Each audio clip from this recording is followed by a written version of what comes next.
Welcome back to 21 Minute Reads with me, Maya D. This is kind of like my virtual book club because in these 5 minute or so videos, I share with you my takeaways from my current reading.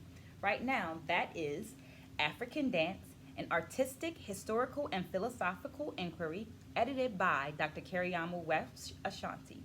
Well, as a part of the Read 21 and 21 challenge, I'm reading 21 minutes per day, every day, as an action of self-love, as an investment into myself, and as a way of providing myself with some consistency in an ever-changing world. Hoping that you will join me along in this journey by liking the video, subscribing to the channel, and dropping comments down there in that comment section so that we can have an actual dialogue. Having in mind that while I do have several decades of experience as an educator, performer, and researcher, I'm not the know-all be-all for this book. I'm simply providing a space for dialogue. Well, this week, as I open my book, I read pages 178 through 204, and here are my 3 takeaways. Takeaway number 1 is scholarship. As mentioned in last week's video, the essay, The Traditional African Dance Context, is a super beneficial essay for practitioners who are transitioning into written research because it offers a vocabulary bank of languages and terms that will help people outside of the West African dance world to better understand the thing that we know because we're inside of it. It helps to not simplify, but contextualize the vast amount of information and movement forms that we're studying. Takeaway number 2 is spiritual praxis. I'm like having a hard time flipping pages today.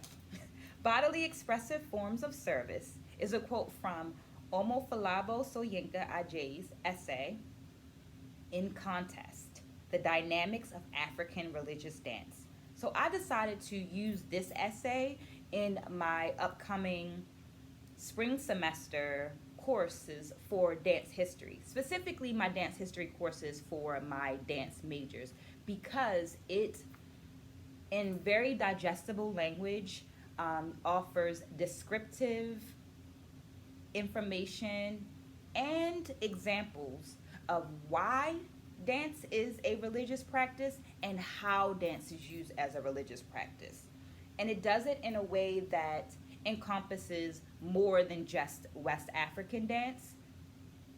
So I love it. Takeaway number 3 is Shango, and it's coming from that same essay. So when we look at religious dances, specifically when we look at dances of connection, these are dances that are performed so that a community or an individual connects with a divine energy.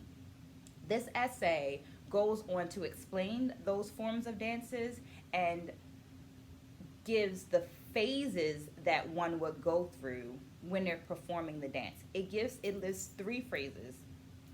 I said that right? 3 phases, yes. It lists 3 phases, and they are invitation, transcendental, and celebration. And then it goes on to apply that information specifically to the deity Shango. Now, not everything is meant to be recorded and shared with the masses. Some things you need to be invited to bear witness. What this essay does is explain what you might see if you were privy to this experience or have been privy to this experience, so that you better understand what you saw. In the moment, you might not get that full in-depth explanation, so this essay does a really great job of that. Well, that was all 3. We've got one more video for the 2021 year. We will be back in 2022. In the meantime, stay blessed, spread a good word, and I'll see you next week.